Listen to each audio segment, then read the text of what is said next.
Shalom saudara-saudari yang terkasih dalam Tuhan kita Yesus Kristus.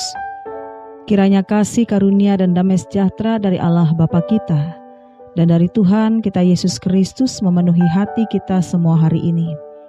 Biarlah setiap tayangan, setiap firman yang diberitakan melalui pelayanan ini sungguh menjadi berkat yang menguatkan iman, meneguhkan harapan dan menyalakan kembali kasih kita kepada Tuhan. Hanya bagi Allah segala kemuliaan. Mari kita berdoa. Bapa kami yang penuh kasih di dalam surga, kami bersyukur untuk hari yang Engkau berikan kepada kami. Ya Tuhan, kami percaya Engkau hadir di tengah-tengah kami.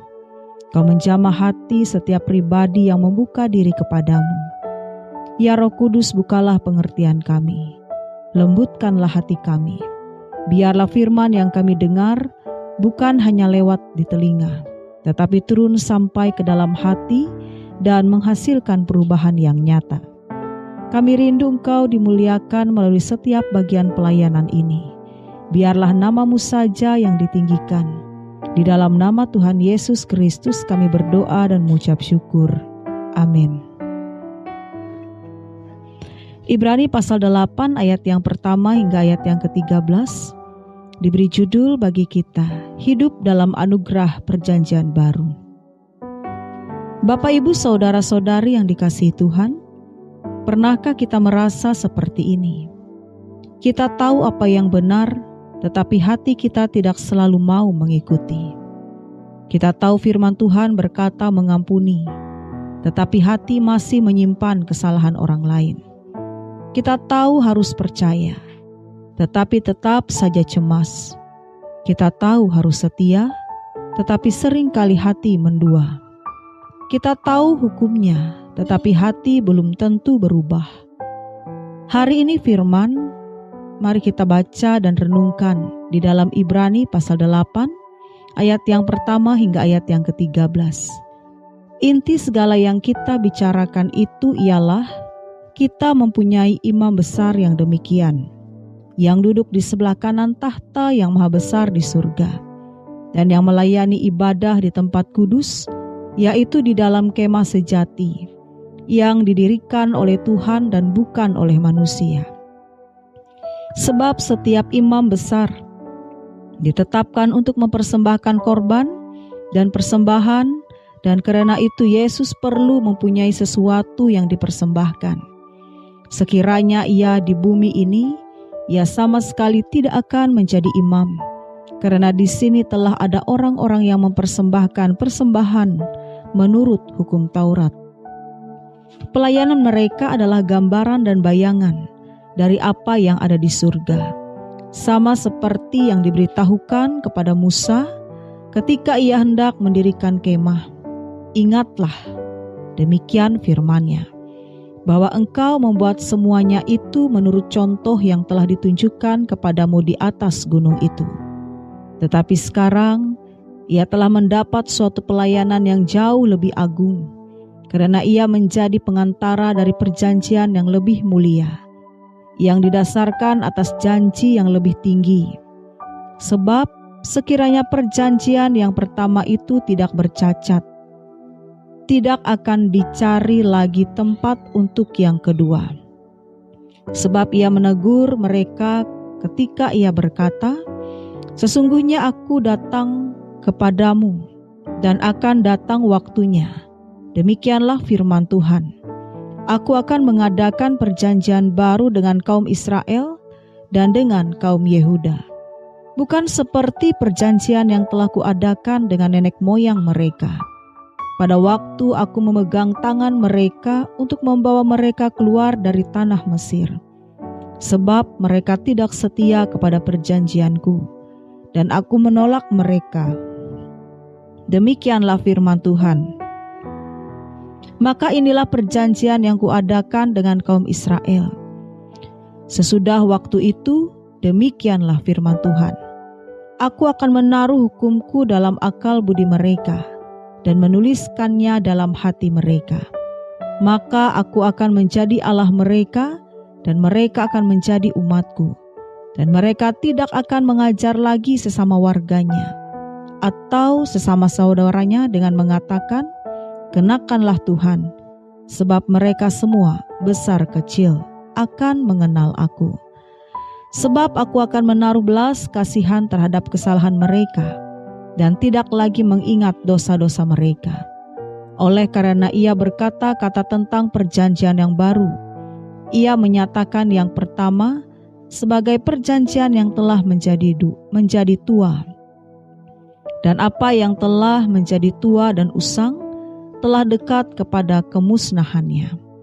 Bapak, Ibu, saudara-saudari, kita tidak hidup dari usaha yang berulang-ulang untuk menyenangkan Tuhan.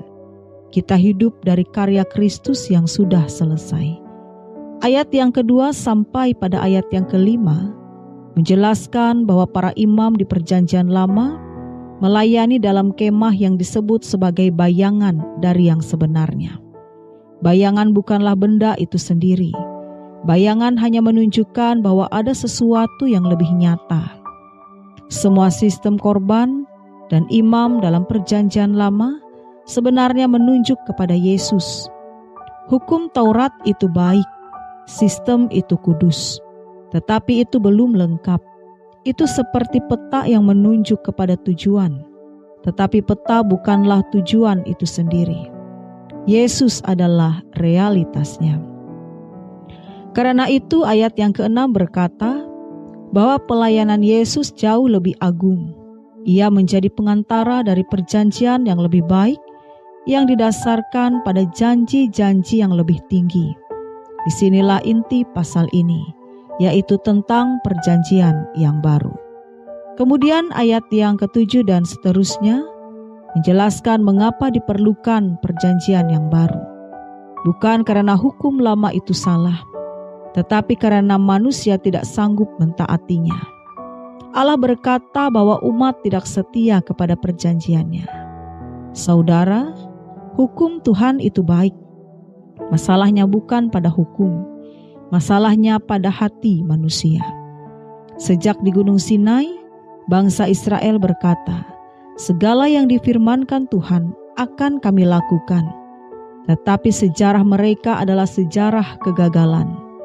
Dan jika kita jujur, itu juga sejarah kita. Berapa kali kita berkata, "Tuhan, saya mau berubah."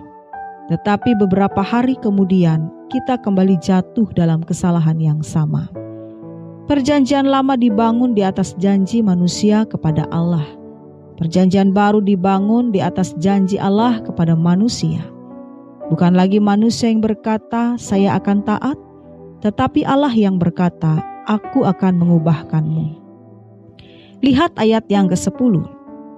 "Aku akan menaruh hukumku dalam akal budi mereka dan menuliskannya dalam hati mereka." Di Perjanjian Lama, hukum ditulis di loh batu. Di Perjanjian Baru, hukum ditulis di hati. Apa artinya? Artinya perubahan bukan lagi dari luar ke dalam, tetapi dari dalam keluar. Bukan sekedar aturan yang memaksa, tetapi kerinduan yang lahir dari hati. Dulu mungkin kita berbuat baik karena takut dihukum. Sekarang kita berbuat baik karena hati kita sudah disentuh oleh Tuhan.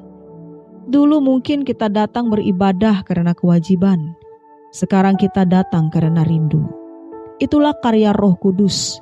Ia mengubah hati yang keras menjadi hati yang peka. Saudara, iman Kristen bukan sekedar daftar peraturan. Iman Kristen adalah hati yang diperbaharui. Kemudian ayat yang ke-11 berkata, "Mereka semua akan mengenal Aku." Mengenal di sini bukan sekedar tahu tentang Tuhan, tetapi memiliki relasi dengan Tuhan. Dulu umat sangat bergantung pada imam sebagai perantara. Sekarang, melalui Yesus, kita semua memiliki akses langsung kepada Allah. Kita bisa datang dalam doa kapan saja. Kita bisa berseru kepada Bapa. Kita bisa mencurahkan isi hati kita. Ini bukan agama yang jauh dan kaku. Ini relasi yang dekat dan hidup. Kemudian ayat yang ke-12, "Aku akan menaruh belas kasihan terhadap kesalahan mereka dan tidak lagi mengingat dosa-dosa mereka. Allah bukan hanya memberi hati yang baru, Ia juga menghapus dosa yang lama. Banyak orang Kristen masih hidup dalam bayang-bayang kesalahan masa lalu. Tuhan sudah mengampuni, tetapi kita masih menghukum diri sendiri. Firman hari ini berkata, Allah tidak lagi mengingat dosa itu. Jika Allah tidak mengingatnya, mengapa kita terus mengikat diri pada masa lalu? Hiduplah dalam kebebasan pengampunan. Kemudian ayat yang ke-13 menutup dengan mengatakan bahwa ketika Allah menyebut perjanjian baru, yang lama akan menjadi usang. Artinya, sistem lama sudah digenapi dalam Kristus. Saudara, jangan kembali hidup dalam pola lama, yaitu pola takut, pola rasa bersalah yang terus-menerus, pola kewajiban tanpa kasih. Kita adalah umat perjanjian baru. Sekarang pertanyaannya, bagaimana kita hidup sebagai umat perjanjian baru?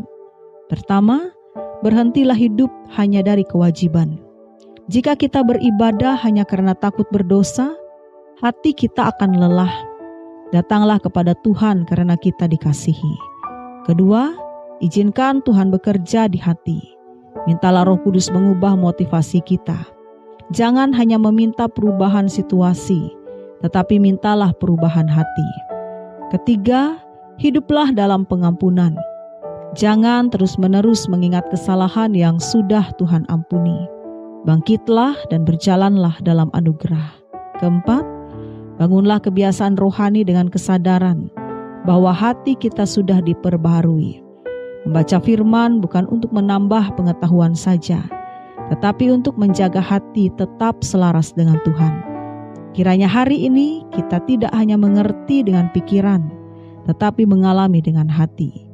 Biarlah hukum Tuhan tertulis bukan hanya di Alkitab yang kita pegang, tetapi di hati yang kita bawa kemanapun kita pergi. Amin. Mari kembali kita berdoa. Tuhan Yesus, terima kasih untuk perjanjian baru yang Kau berikan melalui Yesus Kristus. Terima kasih karena Engkau tidak membiarkan kami berjuang sendiri dengan hati yang keras dan lemah. Tulislah firman-Mu dalam hati kami. Lepaskan kami dari rasa bersalah yang mengikat. Ajari kami hidup sebagai umat yang telah diampuni. Ajari kami taat karena mengasihi, bukan karena takut. Ajari kami mengenal Engkau secara pribadi setiap hari. Di dalam nama Tuhan Yesus Kristus, Imam Besar kami yang sempurna, kami berdoa. Amin.